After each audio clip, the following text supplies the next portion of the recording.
Hello students, today we are going to learn a very beautiful poem by A.K. Ramanujan. Title of the poem is Ecology. In this poem, Ramanujan has described beautifully the importance of nature in our life and also the importance of family bondings in our life. As all of us belong to rural area, we are very well aware about the importance of nature in our life, and we are the people who are keeping the family bondings alive even today in this modern era. I hope you will really enjoy this poem. Now let us start learning this poem.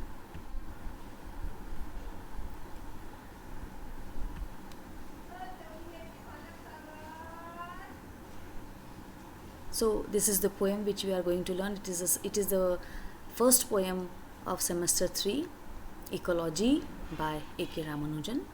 Before starting the poem, let me tell you something about the poet. His full name was Attipatte Krishnaswamy Ramanujan. He was, of course, an Indian poet, a scholar of Indian literature.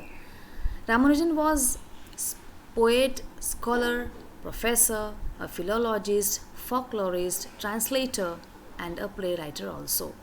So he was a multifaceted personality. Now, what do you mean by philologist? Philologist is a person who studies the written literature. ऐसा व्यक्ति जो written literature का लिखे हुए जितना भी साहित्य है उसका अभ्यास करना, उसका संकलन करने वाले को अपन बोलते हैं philologist. Folklorist का अर्थ होता है कि जो लोक साहित्य का अभ्यास करे, लोक साहित्य का संकलन करे, उसको अपन बोलेंगे folklorist. You know, translator and also the playwright. And कमाल की बात ये है कि A.K. रामानुजन 5 भाषाओं में अपना साहित्य लिखा करते थे. उन्होंने लिखा हुआ है 5 भाषाओं में, इंग्लिश, कन्नड़, तमिल, तेलुगु और संस्कृत में. और रामानुजन की कविताएं जो है वो अपनी ओरिजिनलिटी के लिए जानी जाती हैं, मानी जाती हैं. उनका जो वर्णन होता है वो बहुत ही सजीव होता है, ओरिजिनल होता है. Ramanujan got the prestigious Sahitya Academy Award posthumously in 1999. उनके मृत्यु के उपरांत, posthumously का अर्थ होता है मृत्यु के उपरांत, उनको साहित्य एकेडमी अवार्ड मिला 1999 में. अब थोड़ा सा उनके इस कविता के बारे में. The poem Ecology is taken from Ramanujan's 3rd volume of poems, Second Sight, published in 1986. उनका जो काव्य संग्रह था तीसरा, सेकेंड साइट, उस काव्य संग्रह से ली हुई ये कविता है. इस कविता में the speaker seems to be the poet himself और some imaginary person who is loyally devoted to his mother.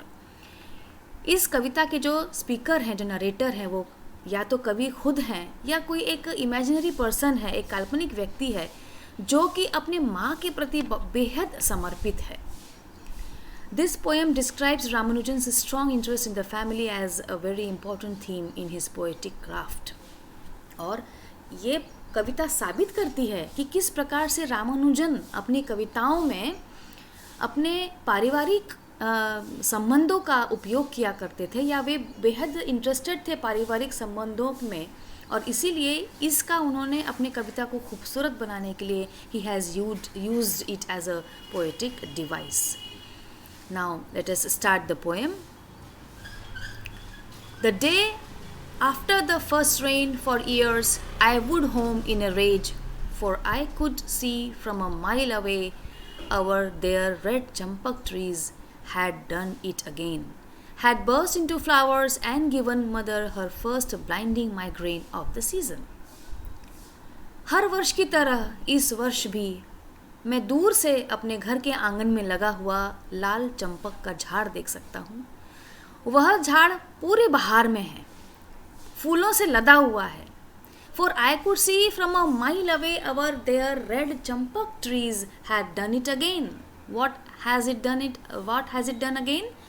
फिर से उसको फूल आए हैं, फिर से बहार आई है. फिर इस बहार का क्या महत्व है? क्यों उन्होंने जोर दिया है कि had done it again?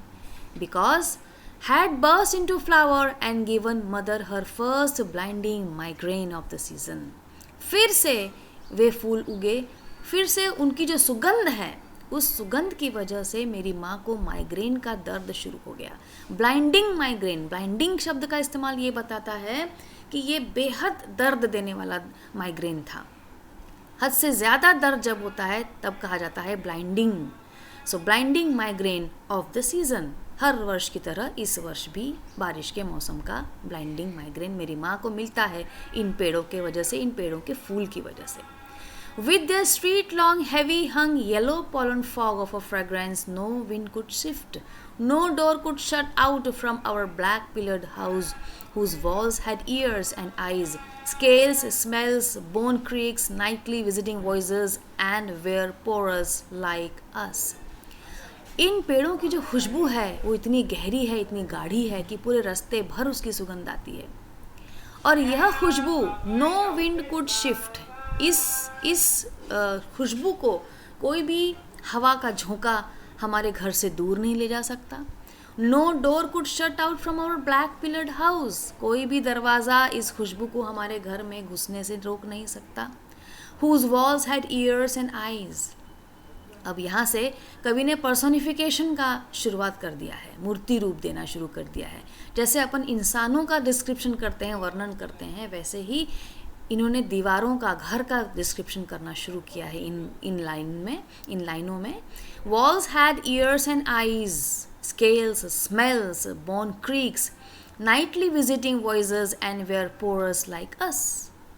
सो यहाँ पे उन्होंने दीवार का एक इंसानी रूप की तरह से वर्णन किया है। But mother flashing her temper like her mother's twisted silver, grandchildren's sneakers wet as the cold pack on her head would not let us cut down a flowering tree. तो माँ ये कह रही है, जैसे ही माँ को पता चला कि पेड़ काटने वाला है, बेटे ने तय किया कि मेरी माँ को तकलीफ़ होती है इसीलिए मैं इस पेड़ को काट दूंगा। लेकिन जैसे ही माँ को ये पता चला कि पेड़ कटने वाला है, वह आग बुलबुला हो उठी। उनके ज़ोरदार गुस्से का कैसा वर्णन किया है, किन शब्द में वर्णन किया है कवि ने? ट्विस्टेड सिल्वर, रेडिएंट, इस प्रकार का उनका गुस्सा था, जबकि वो दर्द भुगत रही हैं माइग्रेन का। ये काहे से जाहिर होता है? Grand childrens knickers wet as the cold pack on her head. अब उनके जो ग्रैंड चिल्ड्रंस थे, उनके जो नाती पोते थे, उनके कपड़ों को गीले करके निचोड़ के घर में एक कोल्ड पैक, सर के ऊपर एक कोल्ड पैक की तरह रखा हुआ है उन्होंने। Wet as the cold pack on her head, cold pack सर में रखा जाता है सर का दर्द कम करने के लिए। यानी माइग्रेन वो भुगत रही हैं, सहन कर रही हैं, लेकिन फिर भी विरोध कर रही हैं किस चीज़ का? Would not let us cut down a flowering tree, वो अपने को ये पेड़ काटने नहीं देंगी। अ फ्लावरिंग ट्री, फ्लावरिंग शब्द पे जोर दिया हुआ है यहाँ पे। फ्लावरिंग ट्री शब्द पे जोर क्यों दिया हुआ है? क्योंकि फ्लावरिंग ट्री एक शुभ चिन्ह है। वो पेड़ अपने पूरी बहार में है और ऐसे पूरे बहार में पेड़ जो है, पेड़ उसको काटना यानी अशुभ हो जाएगा। इसलिए अ फ्लावरिंग ट्री, इस शब्द का इस्तेमाल किया है कवि ने जानबूझ के। Almost as all as her seeded, she said by a passing bird's providential droppings, to give her gods and her daughters and daughters' daughters basketful of annual flower, and for one line of cousins a dower of migraines in season. माँ कह रही है कि ये पेड़ जो है लगभग मेरी उम्र का है, almost as old as her. Seeded by, she said, by a passing bird's providential droppings.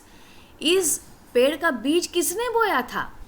एक उड़ते हुए पंछी ने ये बीज हमारे आंगन में गिराया था और ये बीज हमारे आंगन में उस पंछी ने बोया था। जैसे कि एक ईश्वर ने ही ये बीज जो है हमारे आंगन में डाला है ताकि हम अपने घरों के देवताओं की पूजा कर सकें। To give her gods and her daughters and daughter basket full of annual flower, ताकि हम हमारे घर के ईश्वर की इससे आराधना कर सकें, पूजा कर सकें, और हमारी घर की बेटियां और बेटियों की बेटियां इस पेड़ के फूलों को तोड़ के उसके गजरे बना सकें, सज सकें, संवर सकें इसके फूलों से। ऑफ एनुअल फ्लावर बोला है, वर्ष में एक ही बार इस पेड़ को फूल आता है, इसलिए एनुअल फ्लावर बोला है. And for on line of cousins a डॉवर of migraines in seasons. यानी पीढ़ी दर पीढ़ी ये पेड़ के फूल हमको देवी देवताओं की पूजा और बेटियों के लिए मिल ही रहा है, लेकिन पीढ़ी दर पीढ़ी इस पेड़ के साथ साथ, इसकी खुशबू के साथ साथ माइग्रेन भी जा रहा है. पीढ़ी दर पीढ़ी ये माइग्रेन का दर्द भी एक पीढ़ी से दूसरी पीढ़ी तक पहुंच रहा है, लेकिन फिर भी इस पेड़ को बहुत महत्व है. इस कविता में कवि ने हमको प्रकृति की कैसी हमको आराधना करना चाहिए, कैसी कीमत करना चाहिए, कैसे हमको प्रकृति की पूजा करना चाहिए, ये हमको सिखाने की कोशिश की है कवि ने. क्योंकि हमारे सारे जीवन में अभी तक इतने वर्षों बाद, ये कविता के लिखने के इतने वर्षों बाद भी वही स्थिति है, प्रकृति का हम हानि पहुंचा रहे हैं. तो ऐसी स्थिति में यह कविता हमको एक बहुत महत्वपूर्ण संदेश देके जाता है. I hope you all must have understood the poem.